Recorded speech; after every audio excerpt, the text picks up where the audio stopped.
Welcome back, all of you lovely musicians, songwriters, music lovers, people that are just here because you love to see my pretty face.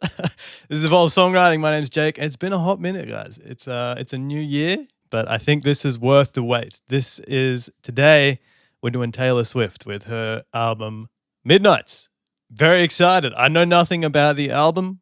I've heard one song, which is Anti-Hero, very hard to get away from, but I've only heard it a handful of times. I haven't really dug into it. We're just going to be doing the basic version of the album, so 13 tracks up to Mastermind here, and then I'll probably do the 3 a.m. version, all the extra tracks on a separate video, but I will be getting to those. Yeah, Taylor Swift, for me, extremely good songwriter.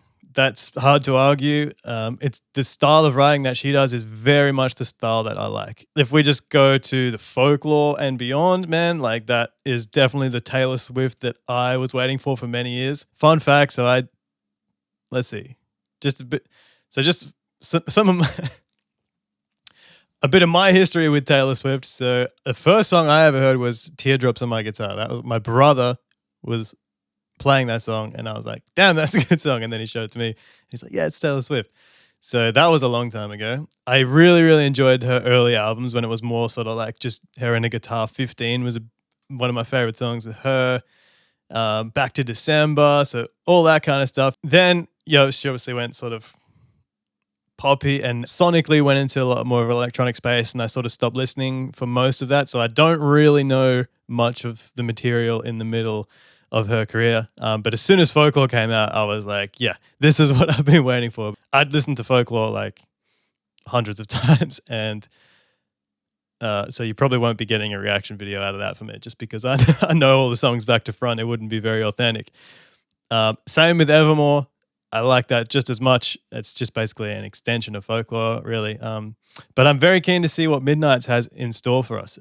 Based on Anti-Hero, it seems like it is still in that sort of soft, maybe soft pop, folk pop category. I think structurally over Folklore and Evermore, she was breaking a lot of patterns and not as rigid in terms of like AABB or something like that. So there was a lot of these unusual cadence lines, and just like the instrument playing was very off-grid. Same with the vocal delivery. It was kind of looser. So that's something I really love from her. But I think, I can't really be disappointed with the Taylor Swift album. So I think I'm just going to get straight into it. We've got 13 tracks, as I said. Before we do dive in, please, if you want to subscribe down below, you can. That way you're going to get each video fresh to your inbox. And also, there's a link in the description to our Discord server. You can join the community there, which we can discuss the reactions further, and you guys can recommend me music and all sorts of things. So please join there. But yeah, without further ado, I think we should get into Midnights by Taylor Swift. Let's go. Okay, first up, we have Lavender Haze. I mean, already, like a title like that, your imagery is going, it's soft, it's atmospheric, it's beautifully painted. So it's a nice artistic title there. Let's have a look at the credits. We have written by, Jahan Sweet, or Jahan, Taylor Swift. Jack Antonoff is coming to the party. Jahan Sweet, okay, again. Mark Anthony Spears, Sam Dew, Zoe Kravitz. Produced by Jack Antonoff, Taylor Swift, Soundwave, Jahan Sweet, Braxton Cook. So, wow, big teams. Now, disclaimer with the music, I'm hoping to catch as many sort of Taylor Swift lore references as I can, but I'm probably going to miss a lot of them. So apologies for you hardcore Taylor Swift fans. Bear with me. But here we go. Anyway, Lavender Haze, let's go. I love it. Lovely electronic sound. Great groove to start. All right, so we've got an A-B there. A again. Cool. A-B verse. We go into. I've been under scrutiny. Yeah, oh yeah. You handle all right.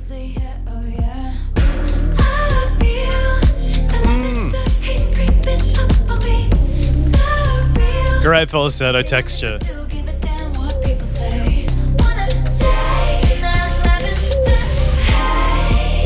Beautiful. Stop it there real quick. This is a great I think, movement on from Folklore Evermore. The falsetto tone, it's a very delicate vocal delivery.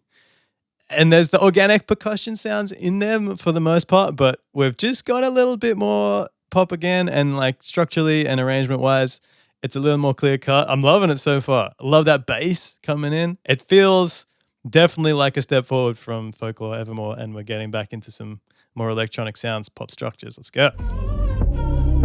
You know, a lot more repetition.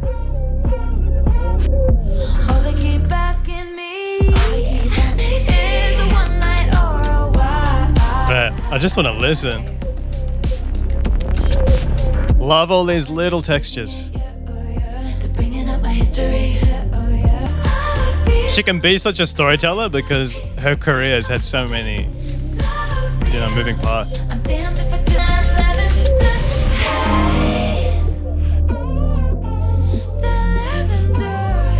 Yeah. I mean, so far, been just very standard pop structure.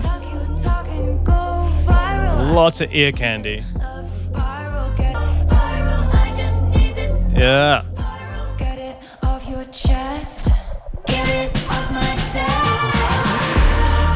Beautiful. Love how in this chorus, it's not busy particularly. There's not a whole lot happening, but Get it off your chest. Get it off my desk. Lavender haze. beautiful. That's a really good opener. It's very standard pop, arrangement wise, nothing out of the ordinary. It was, I think, serves a really just good mood setter for what kind of sounds we can expect, what kind of melodic and harmonic content she's going to be playing with for the album. This still has a little bit of a melancholic feel to it. And I love that it's a very textural song. And so that was what I was catching up on the most, is what I was picking up on the most is just how many lovely textures there were, starting with that bass, the bass synth, throughout the entire song. Heavily layered, small bits of organic percussion, snaps and pats and things like that. Yeah, there was nothing very harsh about her vocal here. It's just very soft, lovely background vocal, sort of stabs on certain words. So we'll see where it goes, but very much enjoy the mood so far. Let's hit the next track. Coming in at track 2, we have Maroon. She always gets the colors going, right? Okay, that sounds a little bit more appropriate. We just have written by Taylor Swift and Jack Antonoff, produced by the two of them as well. I was quite surprised to see how many were on Lavender Haze. All right, Maroon, let's see if we stick with it. Let's go. We're cleaning incense off your vinyl shelf cause we lost track of time. Yeah, that's the classic With my feet in your lap. descriptive Taylor Swift verse. Closest friend. I mean, like, she just does that on a lot of songs, right? You're straight into an intimate, personal space, like some sort of environment there. She's describing the physical location. And just a few words just to set the relationship scene. I'm going to listen to that again. When the morning came, we were cleaning incense on with beautiful. my feet in your lap, like you were my closest friend. You see how that works, right? You get exactly an image of two people sitting maybe on a couch or something. She's got her feet in his lap, losing track of time. It's in the morning. Like, you just get so much in so few lines. She's very good at doing that. How'd we end up on the floor anyway, you say? And then progression. Roommates cheap as screw up. Poetry, man, poetry. And I chose you, the one Nice. I was dancing with in New York, and it was Notice the space in the vocal. on my t-shirt when you splashed your wine into me, and how the blood rushed into my cheeks. So Oh my God. the mark you saw on my collarbone, the rust Classic Taylor Swift, man. I love this era. I used to call home. So I say classic Taylor Swift, not in the sense that it's like old stuff, but It's classic as in she just does this so well. The visuals in the lyrics, the storytelling, it's such a personal scenario. What I really wanted to mention is the vocal spacing. You get a lot of information in that first verse, and it's quite a storytelling, continuous line. And then in the pre-chorus there, we get a bit more spacious, right? We have a line, and then a space, and then some space, which then fills up again. It's nice to play with that space just as a break from the information, and then all the information comes rushing back in with the B section. And there's a lovely just kind of like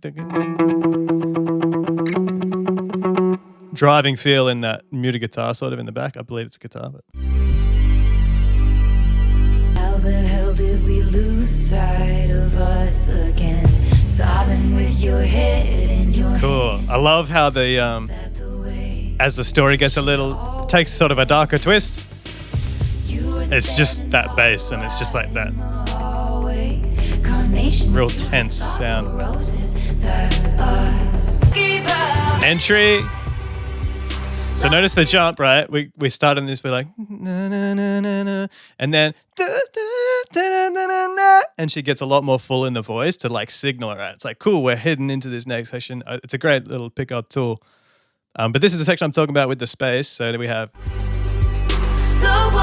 word, space. I was dancing with in New York. Leave it out. No shoes.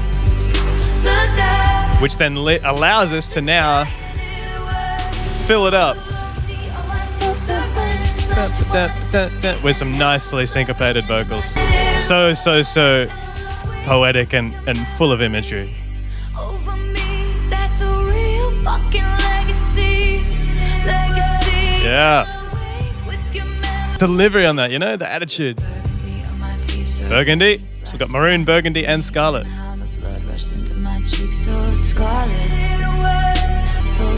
Cool little vocoder, just backing that a little. That was a good song. Yeah, that's some Jack Antonoff definitely written all over it. Wow. I'm never upset with Taylor Swift doing the stuff that she does best. Clearly a big pioneer when it comes, an influence when it comes to that very visual, descriptive, like, man, it just puts you in a story very easily.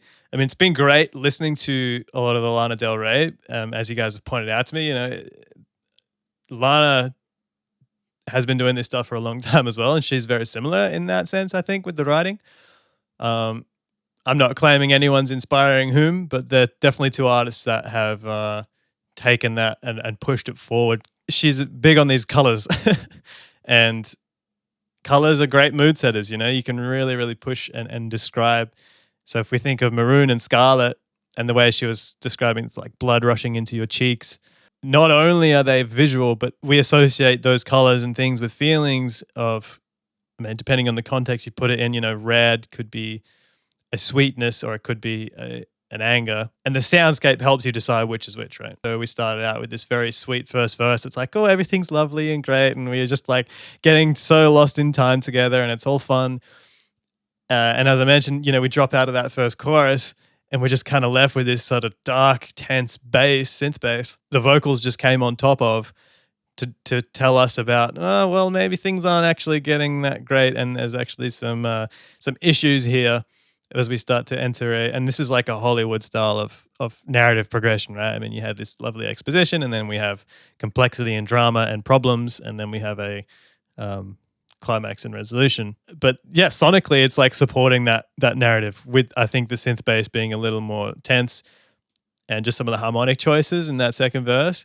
Man, yeah, like Antonoff and Swift, when they get going vocally, you just hear all these airy textures and these long-tailed reverbs on the background stabs, like when one word might come in, and it just really like sizzles out. So we shall move on to the next one, which I have heard. But let's go. And here we are with track 3. This is Anti-Hero, the only track on the album that I have heard, because I try and not spoil myself, but I do also not live under a rock, and it's hard to avoid sometimes of these big singles, which this one seems to be. However, I haven't heard it in a while. This one is just Taylor Swift and Jack Antonoff on the writing and production as well. So let's dive in and I'll break it down.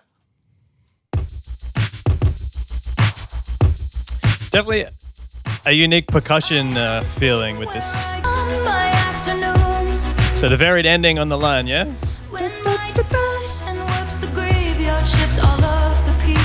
We hear that rhythmic pattern. And then the variation for the second time.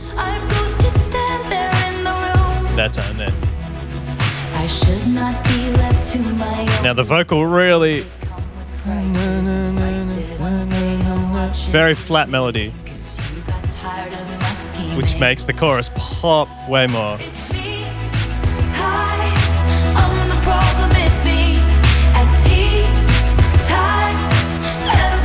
So we've got two A's, AA, our B section. Now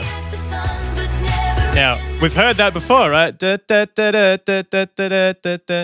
was the same rhythm in the beginning. Must be exhausting, always rooting for the anti-hero.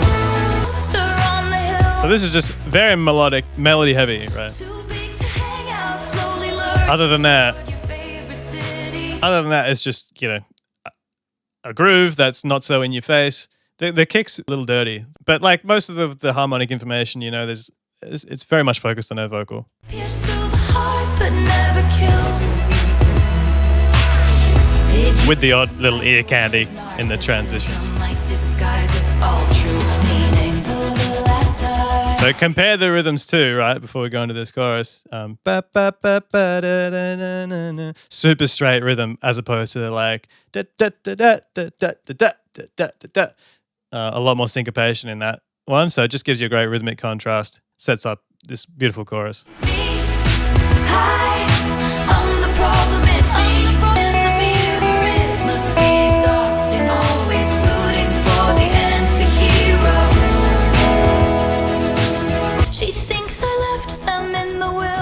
Jack loves these like in the bass.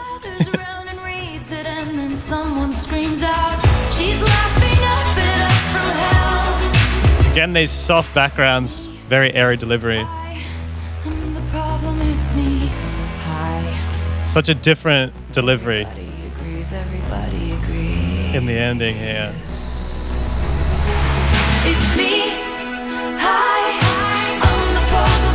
Beautiful.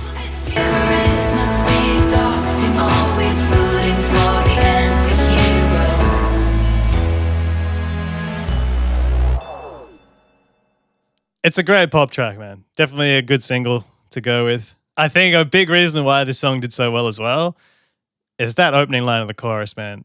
It's me. Hi, I'm the problem. It's me.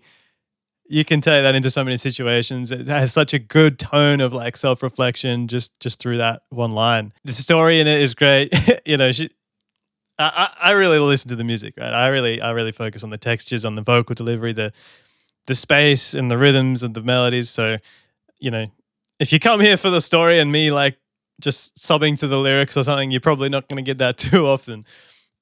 But I think it's just because you can't just have that.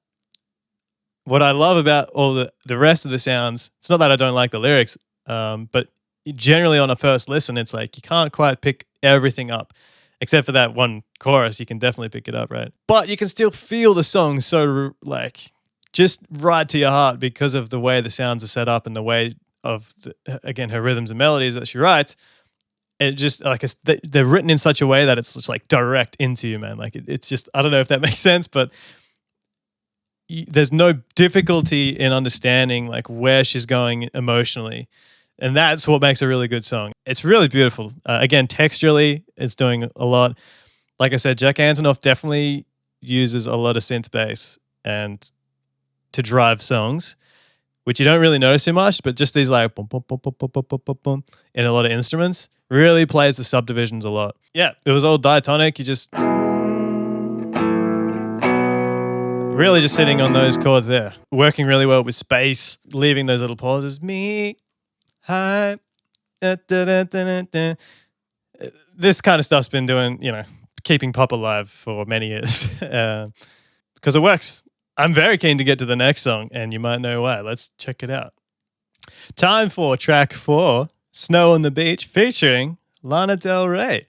What a surprise. I had no idea that collaboration happened, but I'm glad it has. This is written by Taylor Swift, Jack Antonoff, and Lana Del Rey, produced by Jack and Taylor. What a dream collaboration. All right, Snow on the Beach. That's not going to happen here in Australia. So this is going to be foreign imagery for me. Let's go. Ooh. Playful. And you still get a sense of groove though.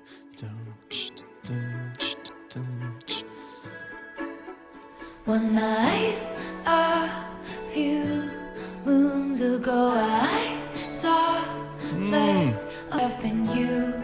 Same thing. Passing by unbeknownst to me, That's the A, and then a B line. Just like we had in Antihero. emotionally abusive, and time can't end. It's like snow at the beach, weird but fucking beautiful. Flying in a dream, star night. Beautiful textures. But it's Like- coming down, no sound, it's all around, like snow. Harps, guitars, Like snow. very raindroppy. So appropriate, Snow on the Beach. It feels like snow on the beach. There's Lana. Like snow. Great.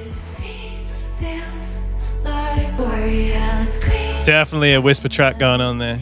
Someone lit from within. Generally, it's a lot more buried, but that whisper's been brought right up. Make it till you make it till you do, till it's true. Now it's like snow at the beach, weird but fucking beautiful. Flying in a dream, stars by the Yeah, Lana's layer adds a lot. snow on the beach, Ooh. like snow on the beach. You get that C sharp minor in there. A nice touch. I can't speak, afraid to jinx it. I don't even dare to it. Play you like Janet, can this be a real thing? Can it? Ooh. Are we falling like snow? Great break. Weird but fucking beautiful. So she always does this. Stars by the pocketful. You want Oh, wait. tonight. I'll just enjoy this. Impossible, but it's coming. So starting in the minor to the 4, and then it's that brings a lot.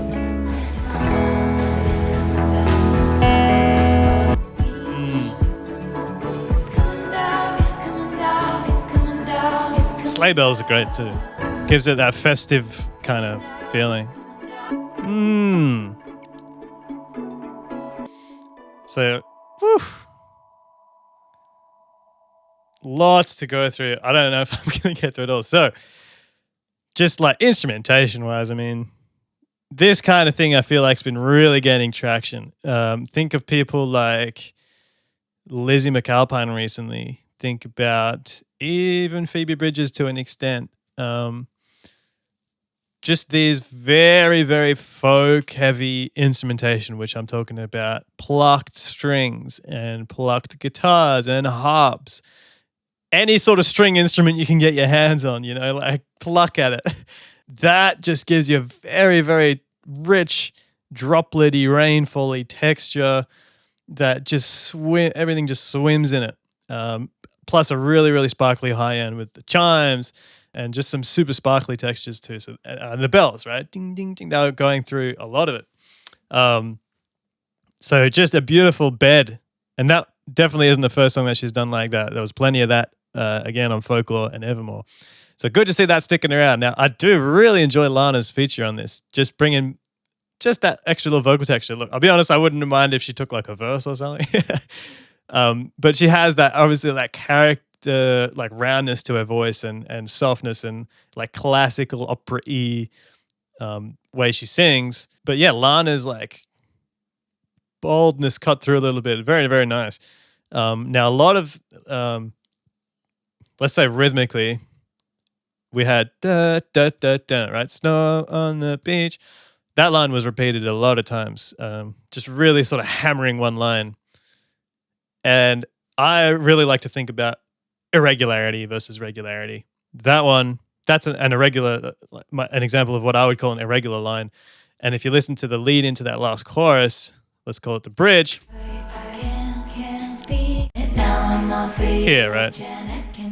Your eyes are flying saucers from another planet. Now I'm all for you like Janet. Just really, really hammering the A. It's Taylor Swift does this all over the place. Just gives you a huge build up. Eighth note's a great way to just build stuff. And if you do it vocally for a long time and put the right words where you got a nice use of the right syllables, that make that rhythm work. It's just a beautiful way to build into that big, spacious snow on the beach line. A nice sort of breath if we listen to that.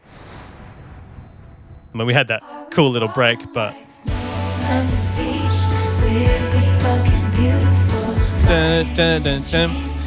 yeah, great tune. Awesome collaboration. I don't know, I wouldn't want to count how many instruments are on that track. That was probably a very dense one. Love it. Let's move on to the next one. Track number 5, You're on Your Own, Kid. This one, again, just Taylor Swift and Jack Antonoff tapping away. All right, let's go. Summer went away, still the yearning of them. Again, the driving eighth notes. He's gonna notice Cool. me. Adding the harmony layer. It's okay, we're the best of friends. I didn't choose this town. I dream of getting out. There's just one who A lot looser on the vocal delivery. all my days. And this one, From sprinkler splashes to fireplace ashes. oh, I love the pitch climb. Just to see you there. I searched the Beautiful layering in the guitars. bodies just to learn that you never cared. You're on your own, kid. You always have been.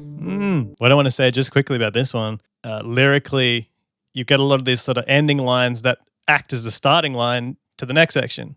It's really cool. I'll see if I can point it out. I see the great escape in my room. So repeating rhythmic idea. Now here, so lot is almost the start, of the next section. That my dreams aren't rare. You're on your own, kid. You always have been. And I like the abruptness of the end of that. You're on your own, kid. Da-da-na-na.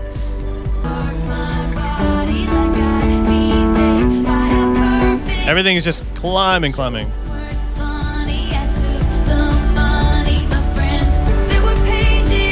Ooh. Nice percussion. Just see, that snare was really teasing us. Tasteful tambourine. Gotta add the tambourine in the last chorus.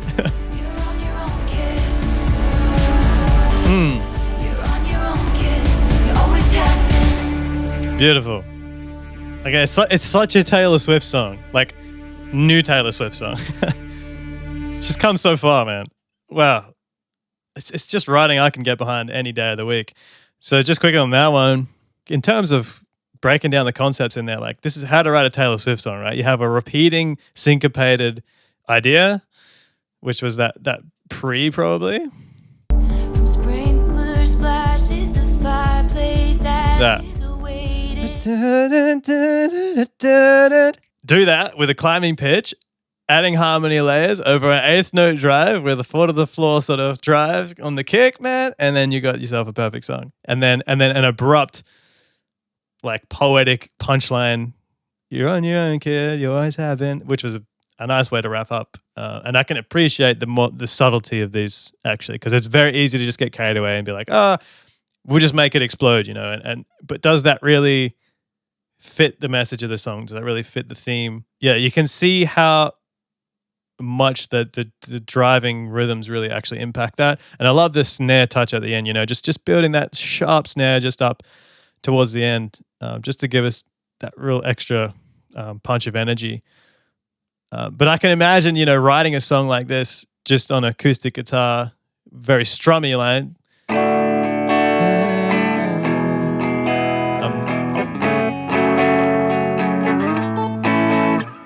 I don't know if that were the right chords, but you can sort of picture writing in that. Then it just changes more into like a almost rock inspired.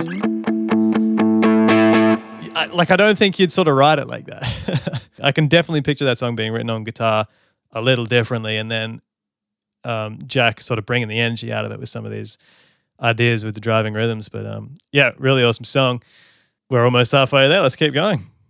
Track number 6 is Midnight Rain. There's the word midnight, as is the title of the album. Written by Taylor Swift and Jack Antonoff. Produced by Taylor Swift and Jack Antonoff. Midnight Rain, let's hit it. Lovely mood with that title. Can already start feeling things.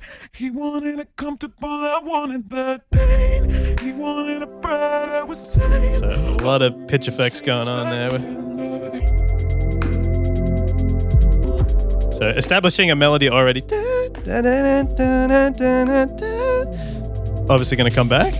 My town was a wasteland, full of cages, full of fences, pageant queens and big pretenders. But for some, it was paradise. Almost a hip hop sort of style there. My boy was a montage. With the halftime here and then the that. And there's that again.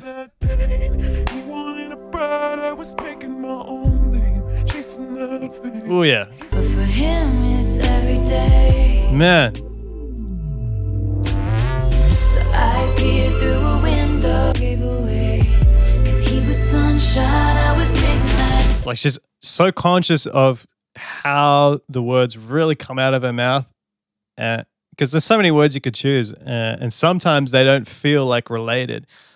Maybe I'll pull the lyrics up and just talk about them after, but just to explain that concept a little further. But, you know, the vowels are really intentionally placed. And I would imagine she's coming up with the rhythms first, right? And then the words come in after. And I love the start. Starting the chorus.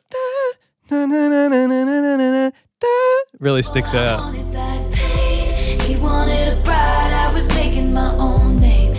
And then you see the variation, right? So we have twice.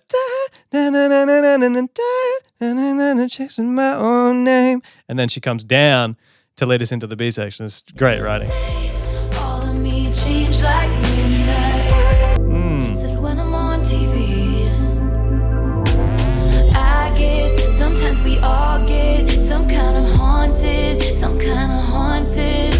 I never think of him.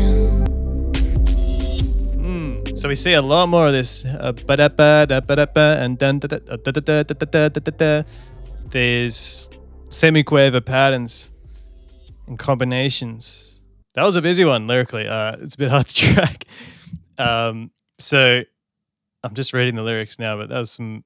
I love that bridge. I guess sometimes we all get just what we wanted, and he never thinks of me except when I'm on TV, which ties into the chorus. He wanted it comfortable, I wanted the pain. He wanted a bride, I was making my own name, chasing the fame. Great storytelling there. Definitely have to listen to that one again. I'm going to listen to all of this again multiple times. It's been so hard to go this long without listening to the album.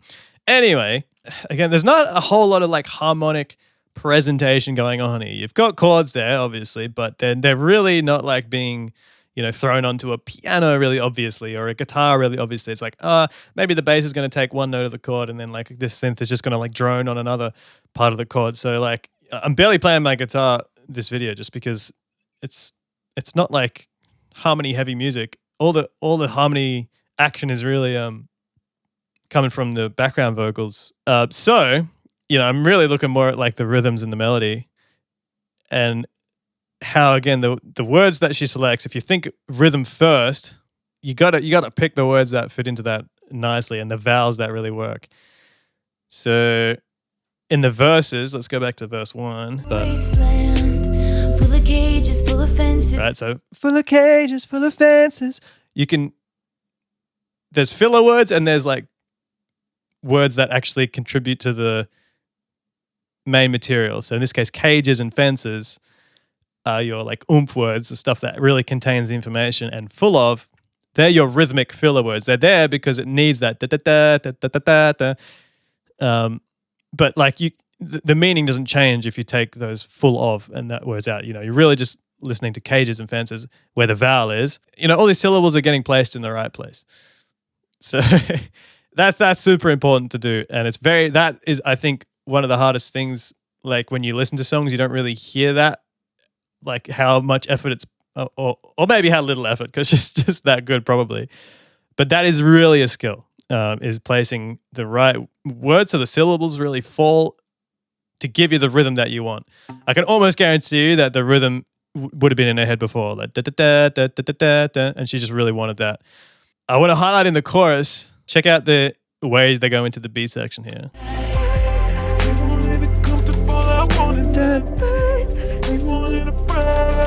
My own name. So instead of following the rhyme, which would typically be wanted that pain, he wanted it bad, I was making my name, right? If we follow the pattern, that's where it ends up. Except we place own, the word own, in the middle there to extend the rhyme, making my own name, and then we drop it. So it's like a pattern break, but you're not completely changing the rhyme, you're just delaying it so it doesn't fit with the rest of the rhyme scheme. So she keeps the rhyme scheme going, but it feels like completely different. A nice little break, that one line, I was making my own name. It's a great technique to use. But I like how everything is kind of working with that rhythmically, and the production is really not getting in the way. It's just atmosphere and texture, most of the production. It's really cool. Next track. All right. Track number 7. This is Question, with a pause. Written by Taylor Swift and Jack Antonoff. Produced by the two. Let's go with Question. Another really dry snare.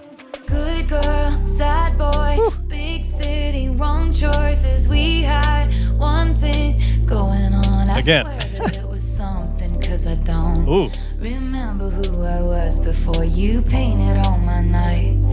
A color I've searched for. There's your but one thing I've very continuous writing. fucking situation, circumstance, Some attitude. communications, and I have to say, by the way, I just made It's all rhythm. some explanation. Everything that I just said with Midnight Rain applies here. Can I ask you a question?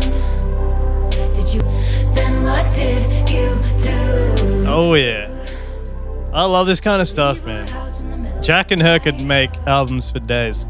Did you wish you'd put up more of a fight? Oh, it's just a question. Half moon eye. Wow, it's so continuous. I was trying to find some space to pause, but there's not many. It's a little more spacious in the chorus, I'll give it that. So I want you to listen out. If you listen real carefully, you can hear this octave layer in the vocal that's kind of distorted. It like feels like a little bit crushed. It's laid in there, and that was all over her other two albums as well, with Jack. And it's like, you hear it, it's just like this distorted, like, that's double. And then there's a lot of layers going on, and there's also like ad-lib sort of background vocals coming in, again, to highlight certain words. But that makes a huge difference to the tone of the vocal overall. Bad surprise, did you read? Okay, so it's not in at the moment. I'll tell you when it comes back. Okay, now there's an octave down. There's a lot of pitched vocal layering, but it's the high one that really gets you. Can I ask you a question? Did you ever have someone kiss you in a crowded room? It's in there. And every single one of your friends was making fun of you. You gotta really listen. 15 seconds later they were clapping too. Yeah. Then what did you do? She's almost belting it as well. There's so many vocal layers are going great. House in the middle of the night. I mean, just a fantastic groove too. Just like second best after that. It's all more. And what's that I heard that Taylor is just really loves to just take a rhythm, da, da, da, da, da, da, da, da, like a short rhythm, like a 1 beat or 2 beat rhythm, and then just repeat, and then throw a different like cadence on the end of it, and she calls that a verse. It's a really, really cool way of writing. still with her, that's nice. I'm sure that's what's suited. Throughout the whole song, you've had this synth, just to keep that syncopation going. dum da, dum da, dum da. Really just keeps you thinking about that offbeat.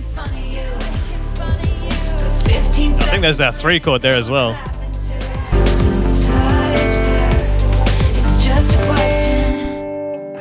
Ooh, really quick finish. Yeah, I was just trying to get that chord.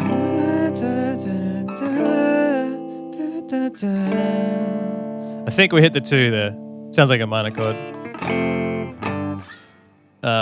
So that adds a little bit of melancholy to it as well.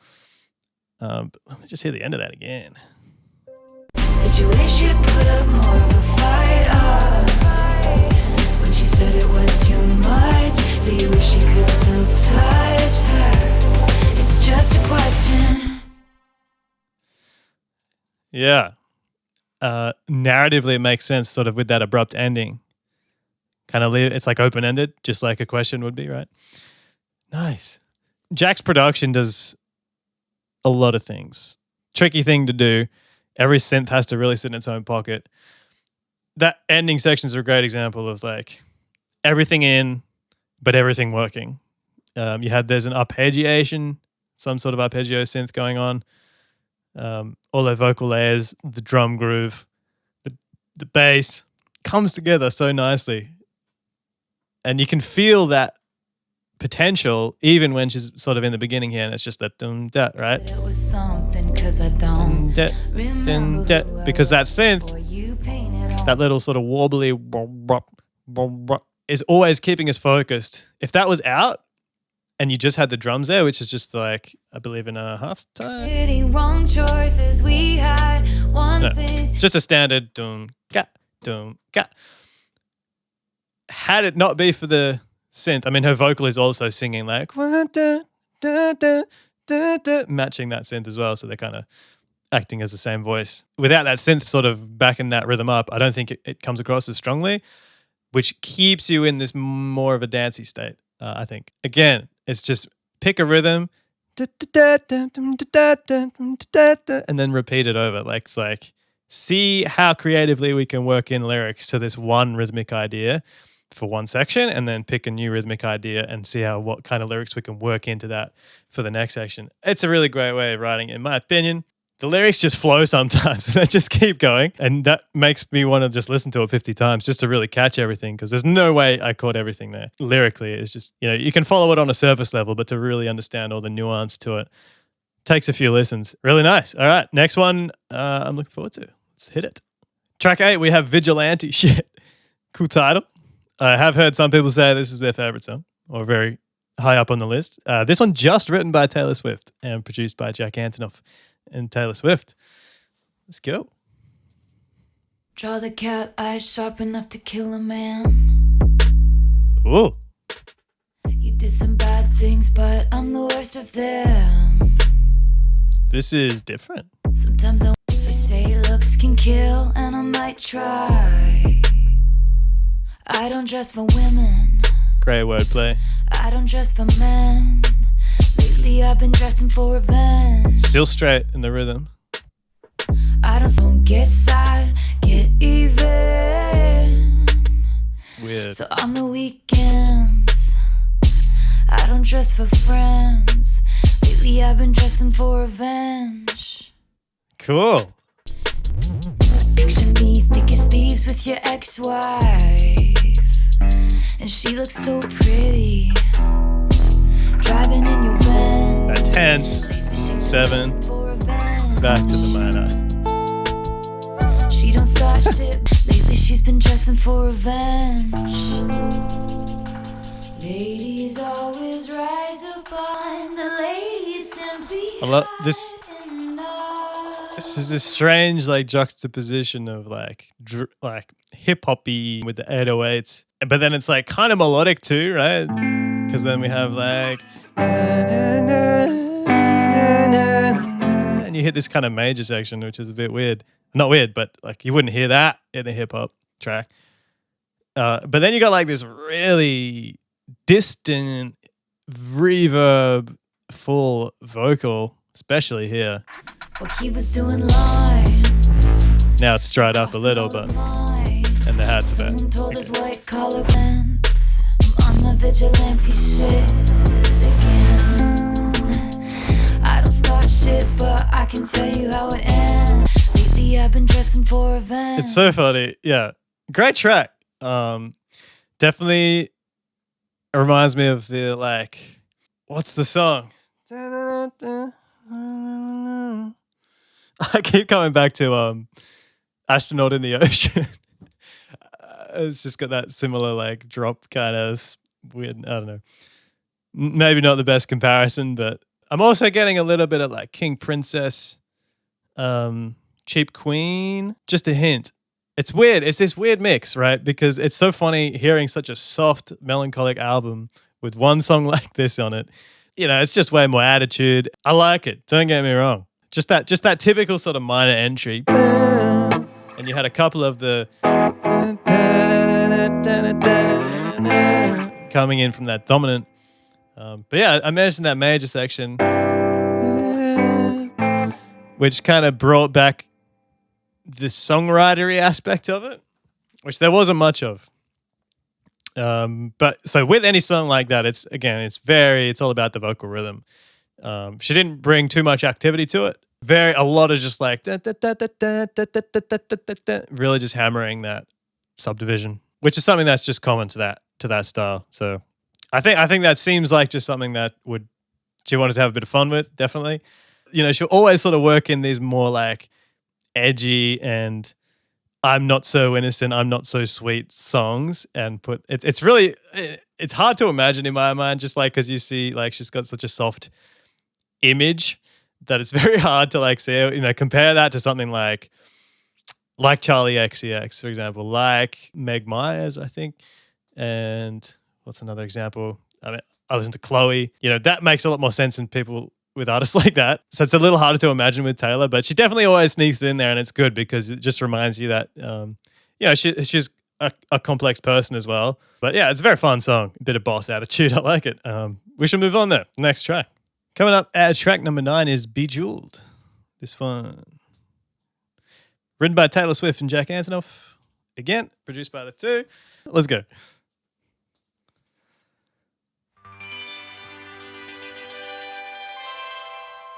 Baby love, I think I've been a little too. Bit of a misleading like sparkle there, and then Didn't notice we go you straight to the walking synth over bass. my peace of mind.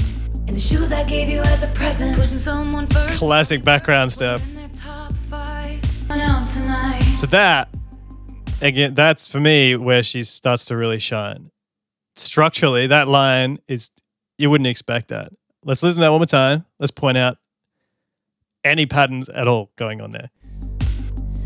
Didn't notice you walking all over my peace of mind. Hey, but like the rhythm there is like very irregular. I gave you as a present. And then a response, same line. That's about the only similar thing. But see, that second time there's no response. So you're expecting it, and then it's just silence, and then you have another section here. I'm going out tonight. Best believe I'm still. Which is just like standalone. So it's like A with a response, A again, no response, and then just a completely different line, B. But then this is completely different as well. When I walk in the room, I can still make the whole place shimmer. And when I meet the Weird. band, they ask, do you have a man? I can still say I don't. In a good way. Familiarity breeds contempt, so put me in the basement when I want the penthouse of your heart. Oh! In my eyes, I polish up real nice. Oh, that's good. So that's why it works, right? You bring that really unstructured verse into a nicely structured chorus with great catchy rhythms and awesome lyrics. Man, I love that chorus. Let's keep going. Now I'm guessing we just build that up. And again, the Jack Antonoff synth bass. Dum, dum, dum, dum, dum, dum. Classic. Boy, I think I've been too good of a girl. I think it's time to teach some And a response there. Have you heard how I can reclaim the land? Yeah, so we're just filling up with background vocals. I miss you, but I miss sparkling. Best believe I'm still bejeweled. Sparkling, bejeweled. You had the sparkle in the beginning of the song. The lyric is matching. Well, you know, she would have written the song and then it's like, what can we do to bring that tone out of the song? Cool, let's do some shimmers. Let's do some that arpeggiated sound. Everything's glimmering and glittering. When I walk in the room, Let me go back. Hang. but I miss sparkling.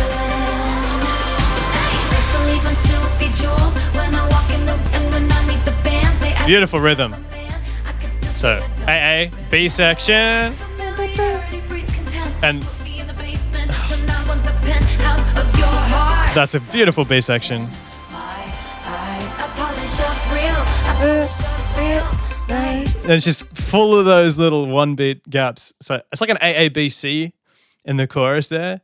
Just want to mention she'll have like a pretty stable A section. And then you flip into that B and it always starts up and it comes down. And then just descends into the C line. Beautifully written chorus, man. And then that polish up real, real nice. You've got those two rests in there that just keep you hanging, and it's awesome. Love this track. Became my whole sky. There's the eighth note build again. Dun, dun, dun, dun, dun. Just 'cause he was high. Classic. And we're dancing all night, and you can try. Meet the band, they asked, do you have a man? I can still say I don't remember. Familiarity breeds contempt, so put me in the basement when I want the penthouse of your heart. Diamonds and still bejeweled when I walk in the room. I can still make the whole place shine. Her vocal lines, man, pumps out those offbeats, right? Just all over her music, and it works. That's why she keeps doing it. It just works.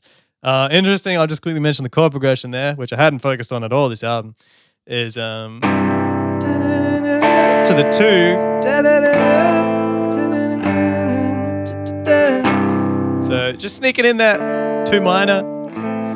Just gives you those two minor chords in a row, and I feel like it's just a good way to kind of not be overly bright about things, and I think it just gives a little more oomph when the G does come in as the dominant chord, because you're just coming from such a place of minor into the major.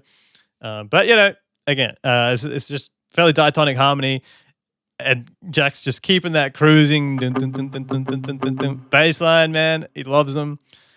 But that chorus is a star. That is just like choruses like that. I feel like she hasn't done in a while. There's a few sort of poppier singles on the recent records, but that was what a lot more of her music used to be like. Like for every song, she was writing like that on stuff like Fearless, just with a more band-oriented backing versus the pop stuff.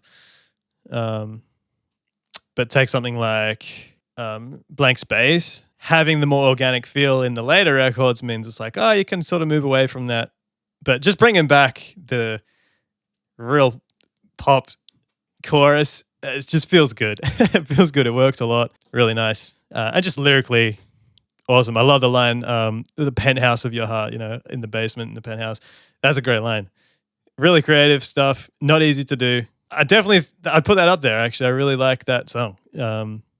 Which I wasn't expecting. I was expecting me to fall for some of the slower, Snow on the Beach type things, but I actually really enjoyed that. These have all been great though, but only a few more to go. Let's move on. Okay, at track number 10, we have Labyrinth. Excellent title. Again, Taylor Swift and Jack Antonoff. What do we got?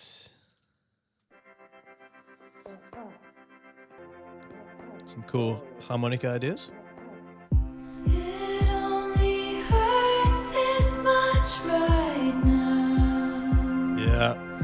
Was what I was thinking. Again, that area delivery that was all over Folklore. I'll be getting over you.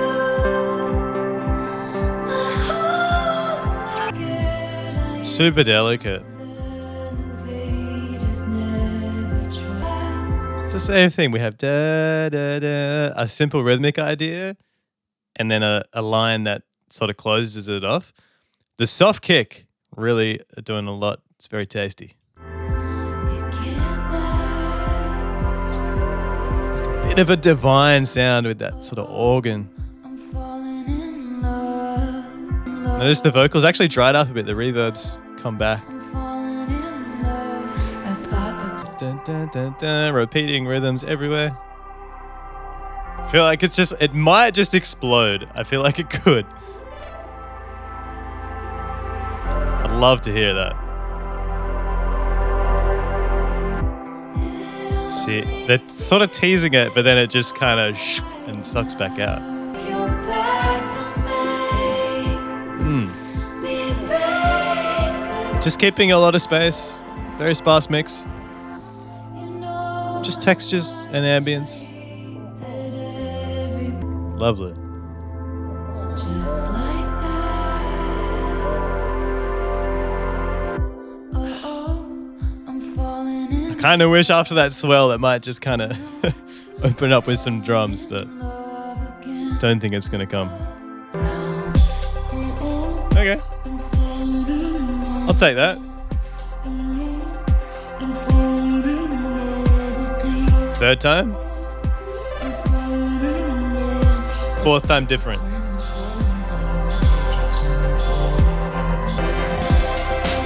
Hey! Kinda, you know. So once, it sort of keeps the percussion in a little bit more. Nice. A very tasteful build.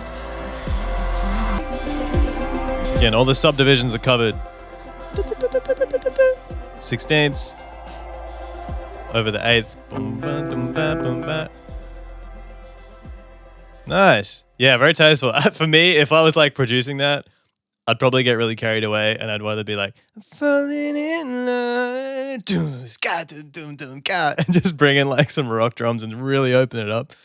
I would be very tempted to do that just to let it explode a little bit. But look, keeps it subtle. The build is very, very gradual. Just a tiny, tiny piece at a time. One new texture, a little shimmer of sorts. Feels very like interlude style, just like not a whole lot to it, just very easy listening, a bit of a breath after a fairly big poppy Bejeweled. So you had like maybe 3 sort of main rhythms happening there that were just repeated and then maybe a cadence line at the end. So not a whole lot to that song. Quite enjoyed it though, a little breath of fresh air. But I would love to get to some more action and excitement. Let's go with the next one. Coming in at 11, almost at the end, is Karma. Whoa. All right, we're back in big team territory. We have Jahan Sweet, Taylor Swift, Jack Antonoff, him again, Keanu Torres, Mark Anthony Spears on the writing, and Jack Antonoff, Taylor Swift, Soundwave, Keanu Beats, Jahan Sweet on the production. So the same as Lavender Haze. Do we get anything similar? Let's find out. Karma. Elevate, addicted to Yeah. betrayal, but you're relevant. You're terrified to look down. Cool. Very present vocal. 'Cause if you dare, Right up see there. the glare of everyone you burn just to get there. It's coming back Nice groove. around. And the octave layering too. Karma is a god. Karma is the breeze in my hair on the weekend. Karma's a relaxing thought. Aren't you in the acrobat? Me and Karma vibe like that. Nice. Boy, king of thieves. Ah, the energy is great.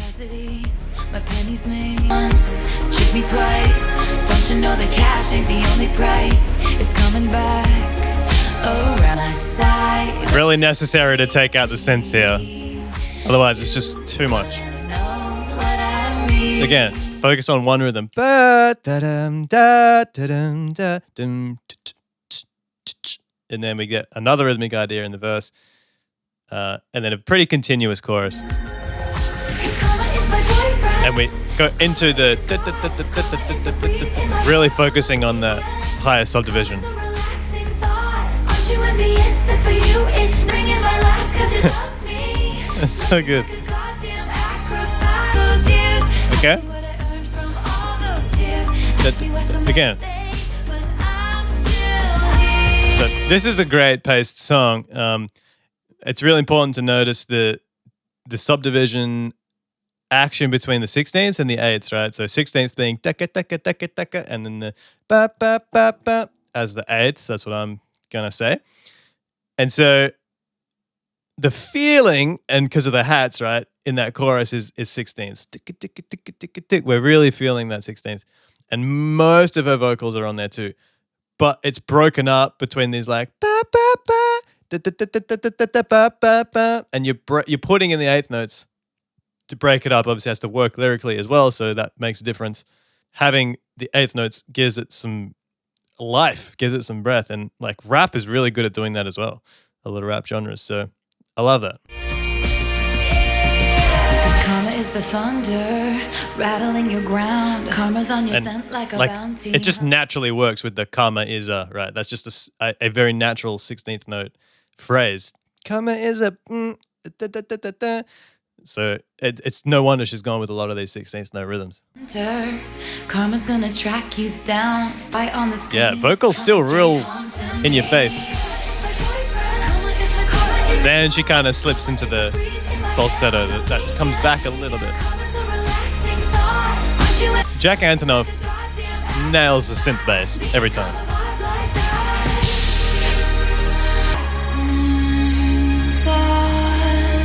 Nice song. Yeah, I was really focused on the rhythm because it's such a rhythmic song, dancey. So I'm just going to quickly go back and just check the harmony. So there, pre-chorus, we go.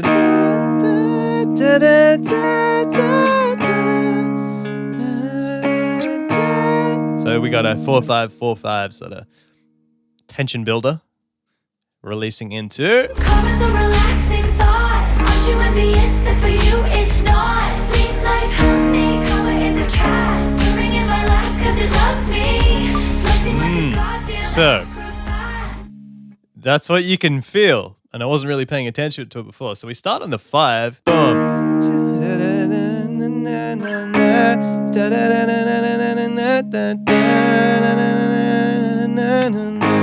So we double on that 4 chord, right? 5, 2, 3, and then to the 4. Boom. Dun, dun, 4 again. Dun, and then we resolve. Boom. So we kind of hang in that middle place for 2 bars, which really helps with that like continuous feel of it. It's really working there. I love that. So it's still all diatonic, nothing crazy going on, but it's messing with the harmonic timing is what I refer to that as, just as a useful tool to complement your lyric writing. And nice song. Texturally, again, just beautiful. But the difference with that one, the vocals were way more up front, man. Like you could tell a lot of the body still in the vocal. Like compare that to Labyrinth, right? Super airy, not much low end in the vocal, really keeping the whisperiness of it, long reverb tails, fairly reverby still here, but I don't know, it just felt a lot more close, you know? I mean, it kind of pulled back a little for the chorus just when the layers started to come in, but that verse, like straight into that. You talking shit for the hell of it. Addicted to it's just got a lot more fullness to it.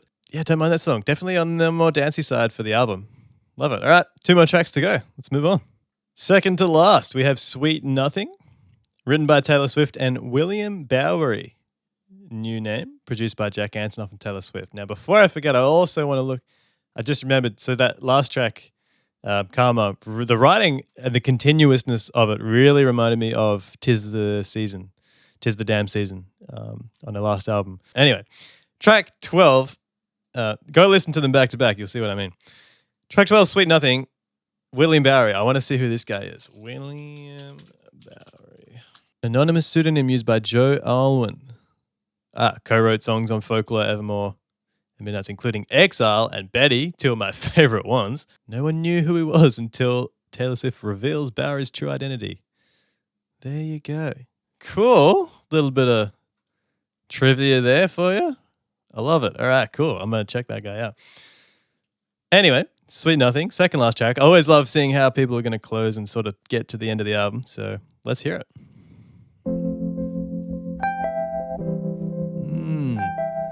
Very like whirly sound. Probably is a whirly. Cool. So vocal melody mimicking the synth part. Apple that we picked up last July. Down close. And now that. Ooh, so you notice that second time. That's the first time. And then the second time, sometimes added in 1 extra syllable. And that's all you need for a little change into your next section.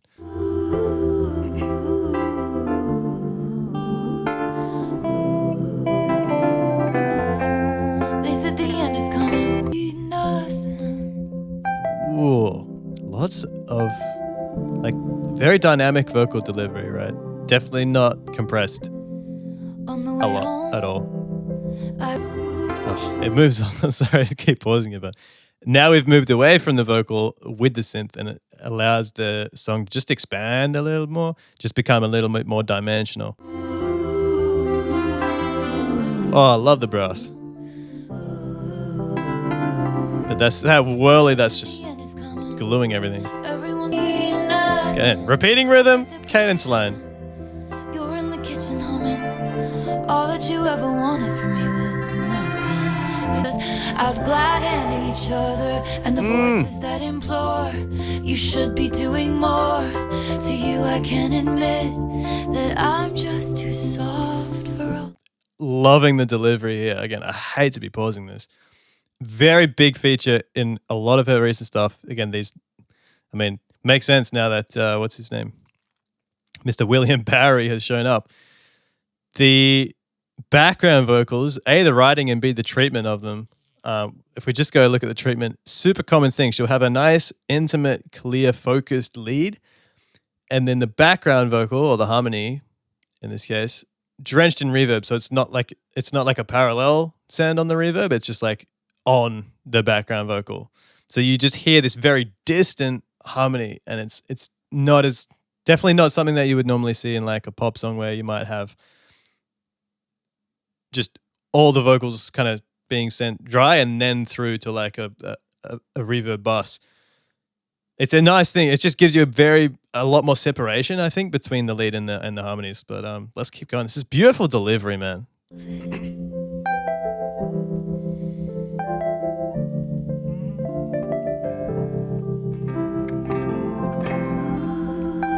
Ooh, just Everyone's up to something. thickening up that low end a I found little. myself running home to your sweet nothings. Outside they're pushing, shoving. You're in the kitchen humming. Nice. All that See, that's you like, ever it's a pretty dry lead vocal. Sweet nothing. Yeah, a nice way to come down. I mean, that one instrument throughout the whole song, the keys there, bringing everything together, creating such a nice atmosphere. The tone of that instrument, it has such a rich bass and low end, but such a playful top end. And it just works really well, I think, to convey the message in that song. A warmth and a home and an intimateness to it, but also a lightheartedness just by that little the notes that she selected there as well. And it's really nice to use the vocal on that melody in the beginning of the song to reinforce that kind of playful theme first and then move away from it. Lots of layered background vocals, harmonies, but each of them are treated like super uniquely. Some are very centered and dry, and then you had the ooze kind of sweeping around, and then again those very wet reverb backgrounds and harmonies maybe in one side. So she definitely doesn't stack harmonies and backgrounds like too symmetrically a lot of the time, which I really love. It's easy to think too symmetrically, I think, as a producer, and you kind of want to balance things out. But it just gives it something else when something's kind of leaning to the left and then leaning to the right. And it's like a dance. And I think it's a really nice thing, It just keeps it alive once again. But I'm a big fan of those more minimal songs that just has a couple of elements and it works fantastic. We have only one song to go, and I'm looking forward to it. Let's see what we got. All right, and lucky last on the standard version of the album. We will still do the deluxe or 3 a.m. version tracks on a separate video, but this is the last one for the standard version, Mastermind, sorry. And we've just got Taylor Swift and Jack. Whew, all right, I don't want this to end, but I know there's more tracks coming around the corner. So Mastermind, the final track on the standard version of Midnights. Let's give it a listen. Once upon a time, the planets and the fates and all the stars aligned. Each of a hand lit the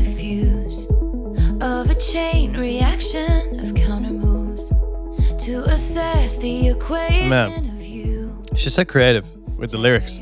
I couldn't lose. What if I told you none of it was accidental? And the first night that you saw me, nothing was gonna stop me. I laid the ground. Oh, man. And then, just like clockwork, the dominoes cascaded in a line. Ah. I told you I'm a mastermind. Nice. Man, like, it's nothing new, but I'm just again want to highlight how really, really well done and a great job she does on matching rhythm with melody and lyric. Mostly rhythm and lyric, I think, to be honest. And now you're mine. Nice. Titanic. You see all the whys. Spacious, right? 'Cause It's we were open-ended, born it's- to be the It's drawn out. pawn in every lover's game. Just we're going between the 1 here You plan to fail. to the 4. And back to 1. We've seen this. So that chord progression we've seen plenty of times. A good way to like go nowhere but also go somewhere. It's just a suspension really, right? You're essentially just going. It's a way to just float. But notice the rhythm of the vocal there, very kind of loose. It's longer subdivisions, maybe quarters. And let's see where it goes. Going sales and the liquor in our cocktails. Yeah. What if I told you none of it was accidental? Now a big 8th note feel. And harmonic movement way changing.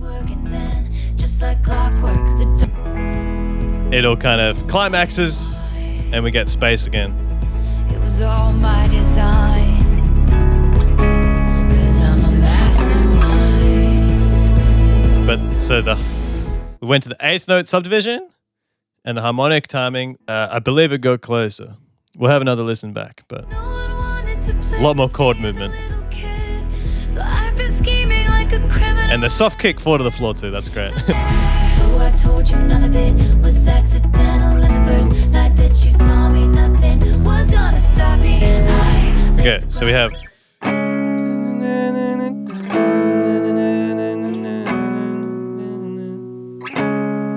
something like that.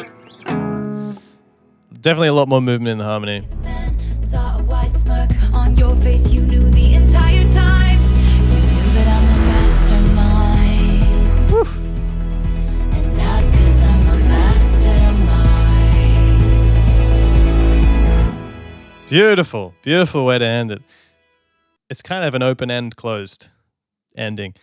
Awesome track. So before I forget, I want to also highlight the subdivision that's going on in the production. Right out the gate, we had the 16th arpeggiated synths, right? Tick, tick, tick, tick, tick, tick. And the hats at the end there were also tick, tick, tick, tick, tick.